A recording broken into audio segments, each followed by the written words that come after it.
बाहेरून विकत आणण्यापेक्षा जर तुम्ही हे नगेट्स घरी बनवलात ना तर जबरदस्त टेस्टी होतात. साहित्यही खूप कमी लागतं आणि मुलांना टिफिनमध्ये देण्यासाठी किंवा चहाबरोबर संध्याकाळी खाण्यासाठी एक उत्तम पर्याय आहे. तर एकदा नक्की ट्राय करून बघा. खरंच जबरदस्त टेस्टी लागतं. बाहेरून विकत आणणं खूप महागडंही पडतं आणि टेस्टीही एवढं लागत नाही. त्यापेक्षा घरी बनवलात ना तर जबरदस्त टेस्टी होतं. त्यासाठी साहित्य काय लागणार आहे बघा. तर आपल्याला इथे लागणार आहेत बटाटे. तर हे ना माझ्याकडे मोठ्या आकाराचे बटाटे होते, तर मी 3 बटाटे घेतलेले आहेत. सालं काढून घ्यायचे. आता याच्या आपल्याला छोट्या फोड्या करून अशा घ्यायच्या आहेत आणि धुवून घेतले. त्यानंतर यामध्ये पाणी घालून आपण हे उकळत ठेवणार आहोत. बटाटे आपल्याला शिजवून घ्यायचे. तर बटाटे किती शिजवायचे आहेत? 70 ते 80% बटाटे आपल्याला शिजवायचे, जास्त शिजवायचे नाही आहेत बरं का. तर बघू शकता आता मी चेक करते. इझिली यामध्ये म्हणजे सुरी जाती आहे, पण एकदम ओव्हरकुक झालेले नाही आहेत असेच आपल्याला बटाटे पाहिजे. तर ते का, तर मी पुढे सांगते. तर आता हे बटाट्यामधलं सर्व पाणी आपण काढून घेतलेलं आहे आणि पूर्णपणे थंड करून घ्यायचे आहेत. नंतरच आपल्याला वापरायचं आहे. गरम बटाट्यांचा वापर करायचा नाही आहे. तर फॅनखाली मी बटाटे थंड करून घेतलेले आहेत. आता हे बटाटे आपल्याला कुस्करून घ्यायचे आहेत. तर हे बघा, तुम्ही हाताने कुस्करू शकता किंवा असं पावभाजी स्मॅशरने वगैरे कुस्करून घ्यायचे आहेत. किंवा जर तुम्ही अख्खा बटाटा कुकरमध्ये शिजवून घेतला तर तो किसून घेऊ शकता. आणि जर कुकरमध्ये बटाटा शिजवला ना तर फक्त 2 शिट्या काढा, जास्त शिजवू नका आणि तो पूर्णपणे थंड करूनच घ्यायचा आहे. आता हा बटाटा आपला चांगला स्मॅश करून झालेला आहे, बघू शकता. चांगला पूर्ण यामध्ये गुठळा वगैरे न राहता असं स्मॅश करून घ्यायचं आहे. तर ह्याला बघू शकता बघा, अजिबात हाताला असं ना चिकट लागत नाही आहे. मस्त एकदम सुखं सुखं असं वाटतं. असंच आपल्याला हे मिश्रण बटाट्याचं पाहिजे. आता यामध्ये घालते मी काळी मिरी पावडर, थोडीशी अर्धा चमचा एवढी काळी मिरी पावडर घालते. त्यानंतर ना 1 चमचा इथे मी ऑरेगानो घालते. मिक्स हर्ब्स, पिझ्झा मिक्स जे तुमच्याकडे असेल ना ते घाला, मस्त टेस्ट येते. आता यामध्ये ना आपण हिरवी मिरची न वापरता चिली फ्लेक्स वापरतो आहे. म्हणजे काय होतं, व्यवस्थित मिक्स होतं. किंवा तुम्ही हिरवी मिरचीही घालू शकता. काय होतं, लहान मुलं खाताना दाताखाली येऊ शकतात, त्यामुळे मी ते चिली फ्लेक्स वापरले. आता चवीनुसार घालूया मीठ आणि मुलांचं आवडतं म्हणजे चीज. तर इथे ना मी 1 चीज क्यूब यामध्ये किसून घालते. आता चीजचं प्रमाण ना तुम्ही तुमच्या आवडीनुसार कमी जास्त करू शकता. तर मुलांना तुमच्या जास्त चीजी आवडत असेल तर इथे जास्त चीज घातलं तरी चालतं. 1 क्यूब मी इथे किसून घालते. चीजमुळे ना हे स्नॅक्स खरंच खूप छान लागतं. तर आता हा चीज किसून झाल्यानंतर यामध्ये ना आपल्याला आता बाइंडिंगसाठी घालायचं आहे कॉर्नफ्लोअर. तर 2 चमचे मी कॉर्नफ्लोअर घालते. कॉर्नफ्लोअर जास्त वापरायचं नाही. काय होतं माहिती आहे, नाही तर खाताना ना असं पीठ जास्त लागेल. त्यामुळे यामध्ये अजून मी 2 चमचे घालणार आहे ब्रेड क्रम्स. असं दोन्ही कॉम्बिनेशन घातलात ना की नगेट्स खूप टेस्टी होतात. आता ब्रेड क्रम्स आपल्याला समजा असं वाटलं मिक्स करताना हाताला ओलसर लागतं, तर 1 चमचा अजून तुम्ही घालू शकता, पण जास्तही घालायचं नाही. आणि हलक्या हाताने छान असं आपण याला मिक्स करून घेऊया. तर बघू शकता, हाताला जेव्हा तुम्हाला असं वाटेल की हे कोरडं थोडं लागतं आहे, तेव्हाच आपण हे करायचं.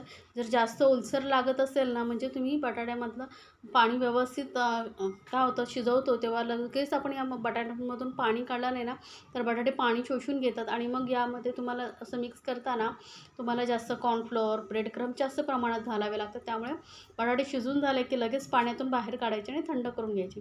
आता थोडंसं 1 चमचा मी अजून ब्रेड क्रम्स घालते, म्हणजे काय होईल, व्यवस्थित आपल्याला रोल करता येईल. आता हे मिश्रणातच छान असं गोळा करून घेतलेला आहे. आता काय करायचं, आपल्याला हाताला थोडंसं तेल लावून घ्यायचं आणि याचे छोटे छोटे बॉल घेऊन याला सिलेंडरसारखा असा शेप द्यायचा किंवा गोल बनवू शकता, चपटे बनवू शकता. तुम्हाला जसं आवडेल तसं तुम्ही शेप देऊ शकता. बघू शकता, या पद्धतीने मी ना असे गोल असे हातावरती रोल करून घेते आणि असे चपटे नगेट्स असं आपण जसे मार्केटमध्ये मिळतात तसे आपण याला शेप देऊ शकतो. मार्केटमधले नगेट्स ना छोट्या साईजचे असं छोटे छोटे पण असतात, पण थोड्या मोठ्या साईजचे मी बनवलेले आहेत. असे हे आपण रोल पटापट बनवून घेऊया. एकदम सोपं आहे. किंवा तुम्हाला जर असं करायला प्रॉब्लेम वाटत असेल तर काय करायचं, एक मोठा गोळा घ्यायचा, तो असा रोल पूर्ण लांबडा रोल करून घ्यायचा आणि त्याचेही छोटे छोटे पीसेस तुम्ही करू शकता. तर जसं तुम्हाला सोपं पडेल तसं करू शकता. तर ह्या पद्धतीने बघा मी पटापट असे हे रोल बनवून घेते. हे नगेट्स आपले असे बनवून झालेले आहेत. आता आपल्याला अजून एक स्टेप करायची आहे, ती म्हणजे काय, तर 1 वाटी घेतलेली आहे मी आणि यामध्ये घालणार आहे 1 चमचा कॉर्नफ्लोअर. याची ना आपल्याला पेस्ट बनवायची आहे. तर आता या 1 चमचा बस होतं, जास्त घ्यायची काही गरज नाही.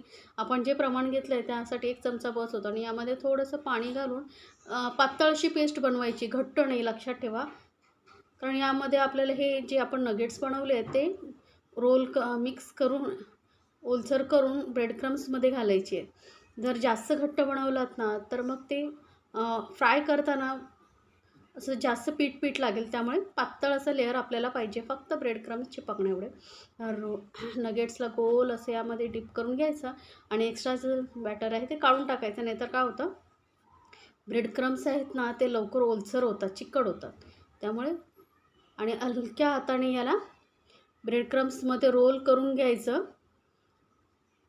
आणि आपल्याला आता काय करायचं आहे, हाताने हलकंसं दाबायचं बरं का.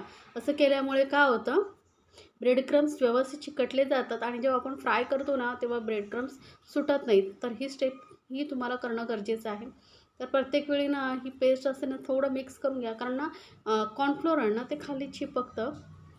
एक्स्ट्राचं पीठ काढून घ्यायचं आणि पटकन याला असं ब्रेड क्रम्समध्ये रोल करून घ्यायचं. तर हे बाकीचे जे नगेट्स आहेत तेही मी याच पद्धतीने बनवून घेते. होऊ शकता हाताने फक्त गोल फिरवायचं, हलक्या हाताने बरं का, म्हणजे ते व्यवस्थित ब्रेड क्रम्स चिपकले जातात. तर हे आता आपले नगेट्स बनवून तयार झालेले आहेत. आता हे ना तुम्ही असेच 2 दिवस जरी फ्रीजमध्ये ठेवलात ना तरी खराब होत नाही. एअरटाईट डब्यामध्ये भरून ठेवायचे आणि जेव्हा मुलांना खाण्याचं मन होईल तेव्हा तुम्ही पटकन फ्राय करून देऊ शकता. जास्त प्रमाणात तुम्ही बनवून ठेवू शकता. आता तेल चांगलं गरम करून घेतल्यावर गॅस मीडियमवरती करायची आणि मस्त असे नगेट सोडून आपल्याला याला चांगलं फ्राय करून घ्यायचं आहे. तर आता काय करायचं आहे, जोपर्यंत एक साईडने व्यवस्थित फ्राय होत नाही ना तोपर्यंत आपण याला अजिबात टच करायचं नाही. कारण यामध्ये कसं बटाट्याचं प्रमाण जास्त आहे ना, तर ते तेलामध्ये सुटू शकतं. त्यामुळे व्यवस्थित यांना तेलामध्ये सेट होऊ द्या आणि नंतरच आपण याला अलगद आपण पलटून दुसऱ्या साईडने असं म्हणजे गोल फिरवत आपण यांना फ्राय करून घेऊया. तर हे आता थोडं तेलामध्ये बघा सेट झालेले आहेत. आता याला व्यवस्थित अलगद असं आपण हलक्या हाताने बघू शकता मी पलटते आणि यांना फ्राय करून घेते. तर या पद्धतीने केलात ना तर अजिबात तेलामध्ये विरघळत नाहीत, हे लक्षात ठेवा. तर मस्त आता सोनेरी रंग येईपर्यंत आपण हे फ्राय करून घेणार आहोत. अजिबात घाई करायची नाही बरं का.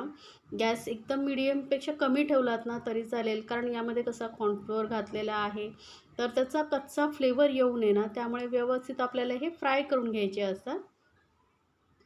चांगला सोनेरी रंग येईपर्यंत असे हलक्या हाताने फ्राय करायचे, जास्त प्रेशरमध्ये यांना पलटायचं नाही.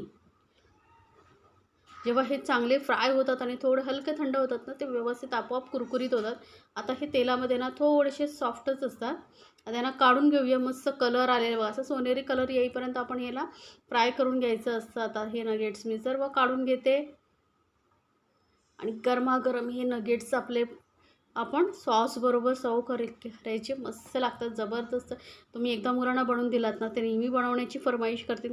बाहेरून विकत आणण्यापेक्षा घरी मस्त होतात, बाहेरून कुरकुरीत आणि आतून असे सॉफ्ट असे आपले हे नगेट्स तयार झालेले आहेत. खरंच एकदा बनवा आणि मला सांगायला विसरू नका बरं का तुम्हाला ही रेसिपी कशी वाटली. आणि अशा छान रेसिपीसाठी आपल्या चॅनलला सबस्क्राईब करायलाही विसरू नका. सोबतच बेल आयकॉनवरती नक्की क्लिक करा.